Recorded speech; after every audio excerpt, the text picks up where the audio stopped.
आदरणीय बलराज जी, उनके बेटे, उनके परिवार के लोगों को कि उन्होंने अपने पुराने सहयोगी साथी की स्मृति में इस स्थान पर श्रद्धांजलि सभा का आयोजन करने का काम किया है। नारायण देव शास्त्री को कौन नहीं जानता, आजादी के उस योद्धा को कौन नहीं जानता। इस जिले से लेकर के कई जिलों तक मेरठ कॉलेज की याद को श्री राम जी ने बहुत खूबसूरत ढंग से ताजा किया है। यहाँ उनके जमाने के कॉलेज के बहुत सारे साथी मौजूद हैं, जगत सिंह जी से लेकर के देविंदर सिंह तक, जमशेद जैदी जी और मुकेश जैन, जिन्होंने इस आयोजन में मुख्य भूमिका अदा की है। यहाँ बहुत सारे साथी बैठे हैं, मैं सबका अभिनंदन करता हूं, स्वागत करता हूं।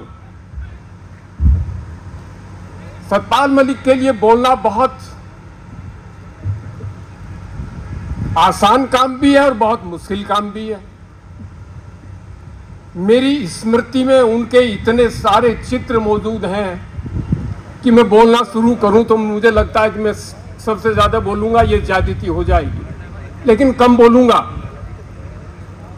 मुझे याद है मेरठ कॉलेज के उस छात्र नेता को जब लता गुप्ता कांड में मेरठ जेल में भेजा गया था, मामचंद मलिक जी बीकेडी के जिलाध्यक्ष थे, रणबीर ललसाना उनके सहयोगी थे। उन दोनों को चौधरी चरण सिंह जी ने मेरठ जेल में सतपाल मलिक से बात करने के लिए भेजा और कहा कि सतपाल से जाके बात करो, वो मेरे साथ आ जाए। ये घटना इसलिए घटित हुई कि समाजवादी आंदोलन के तमाम छात्रों ने ये ऐलान किया हुआ था कि वो कॉलेजों के प्रांगण में, विश्वविद्यालयों के प्रांगण में किसी नेता को प्रवेश नहीं करने देंगे। मामूली दौर नहीं था वो। डॉक्टर लोहिया के तमाम शिष्य सारी यूनिवर्सिटीज में, कॉलेजों में छात्र संघ अध्यक्ष हो गए थे। मुझे प्रोफेसर आनंद कुमार, बनारस यूनिवर्सिटी के छात्र नेता, जेएनयू के प्रोफेसर ने बताया कि जवाहरलाल नेहरू यूनिवर्सिटी के प्रोफेसर ने बताया बनारस यूनिवर्सिटी के छात्र संघ के उद्घाटन के लिए सतपाल मलिक को निमंत्रण दिया गया। वो गए, उनका कुर्ता पाजामा फट गया, उन्होंने एक जीन खरीदी, एक सिल्क का कुर्ता खरीदा गांधी आश्रम से। जब वो उद्घाटन में पहुंचे तो उस खूबसूरत नौजवान का जलवा ये हुआ कि वहां तमाम छात्रों ने सिल्क के कुर्ते और जीन्स पहनना प्रारंभ कर दिया। कितनी स्मृति है उनकी। 74 में वो बागपत से चुनाव लड़ने के लिए भेजे गए। बीकेडी का, जब बीकेडी की आंधी थी, चौधरी चरण सिंह का उम्मीदवार बागपत से हारता था, बीकेडी का उम्मीदवार भी हार गया। तब लगा कि सीट को कौन जीत सकता है, तो चौधरी चरण सिंह ने कहा कि मेरा बेटा सतपाल मलिक ही जीत सकता है। 28 साल के उस नौजवान को बागपत से, यानी कि उस सख्त मोर्चे पे चुनाव लड़ने के लिए उम्मीदवार बना दिया। तब मेरी उनसे दोस्ती हुई थी। अद्भुत भाषण कला का माहिर, खूबसूरत व्यक्तित्व का स्वामी, कौन प्रभावित नहीं होगा उस नौजवान से उस वक्त। दुर्भाग्य ये हुआ कि 77 में वो पार्टी से निकाल दिए गए। इस पर मैं कुछ व्याख्या इसलिए करना चाहता हूं कि इसको कोई नहीं जानता। हुआ यह था कि दो लोग आरएसएस के खिलाफ भाषण करते थे, एक मधुलिमय और एक सतपाल मलिक। अटल बिहारी वाजपेयी ने कहा चौधरी साहब को कि पूरी बीजेपी आपको राष्ट्रीय अध्यक्ष बनाने और जनता पार्टी का प्रधानमंत्री बनाने के लिए सपोर्ट करने को तैयार है, बशर्ते कि आप मधुली में और सतपाल मलिक को पार्टी से निकाल दो। वो आरएसएस के खिलाफ बोलते हैं। मधुली में को चौधरी साहब नहीं निकाल सकते थे, वो समाजवादी पार्टी में थे। चौधरी साहब ने सोचा कि इससे अच्छा क्या अवसर होगा, मुकम्मल बीजेपी मुझे सपोर्ट करेगी। उन्होंने सतपाल मलिक को 6 साल के लिए पार्टी से बर्खास्त कर दिया। सौभाग्य से मैं उस वक्त आपातकाल जेल काटने के बाद बड़ौद कॉलेज में छात्र संघ अध्यक्ष हो गया। चौधरी साहब के यहां मैं पहुंचा कि मेरी छात्र यूनियन का उद्घाटन करो। उन्होंने कहा कि 1 सप्ताह के बाद आना। मैं गया तो मुझे बोले कि मैं व्यस्त हो गया हूं, 2 नामों में से एक नाम छांटो। अटल बिहारी वाजपेयी विदेश मंत्री है और मधुली में राष्ट्रीय महासचिव हैं संगठन में जनता पार्टी के। सतपाल मलिक से मेरी बात हुई। वैचारिक दृष्टि से उन्होंने कहा कि हम सत्ता के लालची नहीं हैं, वैचारिक दृष्टिकोण से मधुली में को ले जाओ। मधुली में मेरी छात्र का उद्घाटन करके आए। मैंने अपनी डायरी कुछ नए ख्वाब तामीर करो जिसपे मुझे हिंदी संस्थान उत्तर प्रदेश ने एक बड़ा पुरस्कार दिया है, उसमें ये सारी बातें दर्ज हैं। उन्होंने चौधरी साहब को पार्टी नहीं छोड़ी थी, वो कांग्रेस से नहीं मिले थे। उन दिनों की बात इसलिए याद करना चाहता हूं। 61 साउथ एवेन्यू, बधाई देता हूं मैं उस स्मृति वाले नेता को, महादेव प्रसाद वर्मा को, कि उन्होंने चौधरी साहब का राज्यसभा का मेंबर रहते हुए सतपाल मलिक को कहा कि मेरे मकान में रहो। सतपाल मलिक की पत्नी श्रीमती इकबाल कौर और सतपाल मलिक वहीं रहते थे। उसी दौर में उन्होंने ग्रामीण युवा संगठन बनाया। पूरी पश्चिम उत्तर प्रदेश और हरियाणा का तमाम नौजवान जो सत्ता से जुड़ नहीं पाया, संघर्ष वाला था, वो सारा उनके साथ खड़ा हो गया। उन्होंने एक पत्रिका निकालना शुरू की। पत्रिका का जिक्र मैं इसलिए करना चाहता हूं कि इससे उनका दृष्टिकोण स्पष्ट होता है। पत्रिका का नाम था मामूली आदमी। उसके वो मुख्य संपादक बने। उन्होंने 3 सह संपादक बनाए। सौभाग्य से उसमें से मैं भी था, जमशेद जैदी थे और त्रिलोक त्यागी थे। वो मैगजीन की पुरानी प्रतिमा मेरे पास अभी भी रखी है। उससे प्रकट होता है पढ़ने से कि उनमें पत्रकारिता का भी अद्भुत गुण था। युवा लोकदल, ग्रामीण युवा संगठन की बैठक थी साउथ एवेन्यू एमपी कैंटीन में। चौधरी चरण सिंह सूरजकुंड पे बीमार थे, गृह मंत्री रहते विश्राम कर रहे थे। खबर आई कि उनको गृह मंत्री पद से हटा दिया गया है। सतपाल मलिक ने हम लोगों को सबको कहा कि सूरजकुंड चलो। करीब 70-80 नौजवान सूरजकुंड पहुंचे। चौधरी चरण सिंह जिंदाबाद जिंदाबाद के नारों से माहौल गुंजारित हो गया। मुलायम सिंह यादव खड़े थे बराबर में, अलीगढ़ राजेंद्र सिंह खड़े थे बराबर में, विजय कुमार मेहरोत्रा जनसंघ के नेता खड़े थे बराबर में। सामने चौधरी चरण सिंह कुर्सी पे बैठे किसी एक बड़े नेता से बात कर रहे थे। उन्होंने नारे सुने तो वो आ गए भीड़ की तरफ।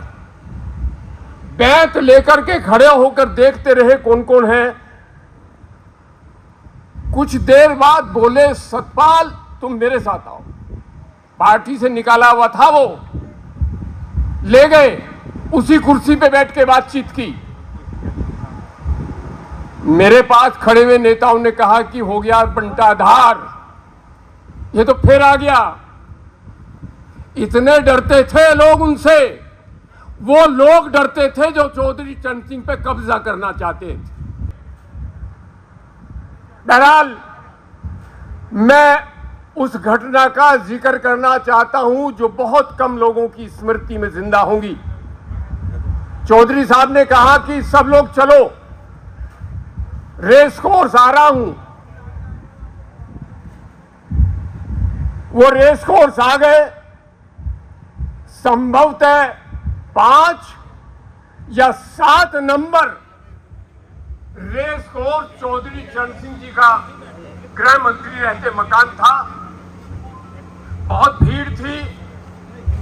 सामने सोफे के बराबर मेज के अगली तरफ मैं बैठा था। मेरे पास कर्पूरी ठाकुर बैठ गए। उनको जिद करके चौधरी साहब ने ऊपर बुलवाया। मैं केसी त्यागी जी हमारे पुराने साथी आ गए, मैं उनका अभिनंदन करता हूं। उन्होंने जो कहा मैं उसको ध्यान देने की आवश्यकता है। माफ करना, ये संभवतः किसी के जहन में नहीं है जो बात मैं बताने जा रहा हूं। उन्होंने कहा कि बहुत सारे नेता मेरे पास बैठे हैं। मैं कहता हूं, पर मेरा निवेदन यह है, जरा त्यागी जी यही हैं, बाद में इनसे खूब मिलना, बातचीत में जरा गंभीरता रहने दीजिए प्लीज। उन्होंने कहा कि मैं कहना चाहता हूं कि सतपाल यदि मेरे साथ होता तो मैं आज देश का प्रधानमंत्री होता। यह कोई मामूली बात नहीं है। बहरहाल ये घटनाएं हैं जो लोगों की स्मृतियों से ओझल हैं। व्यतीत हो गई बातें। आपातकाल की स्मृति मेरे दिमाग और दिल में बसी हुई है। जगत सिंह जी यहां मौजूद हैं। मैं फरार था। जयप्रकाश नारायण जी की जनसभा की मैंने बड़ौत रेलवे स्टेशन पे। उसमें चौधरी चरण सिंह और सतपाल मलिक के भाषण हुए। कुछ दिन बाद आपातकाल लगा, मेरे वारंट हो गए। मुझे सतपाल मलिक ने ओमपाल नेहरा को कहा कि किसी तरह खोज के ओमवीर को लेके आओ। वो मुझे लाए। उन्होंने कहा कि IIT दिल्ली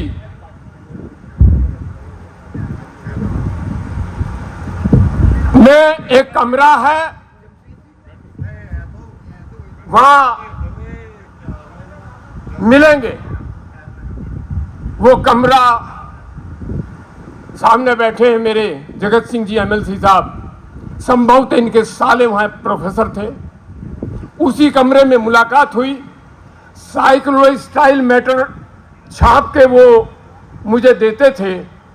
मैं कहना चाहता हूं निसंकोच, एक भी आदमी ने साइक्लो स्टाइल मैटर आपातकाल के विरुद्ध चौधरी चरण सिंह के समर्थन में पकड़ने का उनके क्षेत्र में काम नहीं किया। उल्टा हम लोगों की शिकायत की और दरवाजा बंद करके कहा कि जाओ, क्यों अपना भविष्य बिगाड़ रहे हो। बहरहाल नानाजी देशमुख, बलराज मधोक दोनों ने उस वक्त लिखा है कि सतपाल मलिक और उनकी टीम ही थी जो सबसे ज्यादा आपातकाल में धरातल के नीचे काम कर रही थी। सौभाग्य से केसी त्यागी जी यहां मौजूद हैं। मैं गर्व के साथ उस दौर को याद करना चाहता हूं जब चौधरी साहब ने मुझे बुला करके कहा, तुम युवा लोकदल के राष्ट्रीय महासचिव बनो, तुम्हारे साथ नीतीश कुमार जी महासचिव बनेंगे, शरद यादव अध्यक्ष होंगे और केसी त्यागी उपाध्यक्ष होंगे। अद्भुत दौर था वो।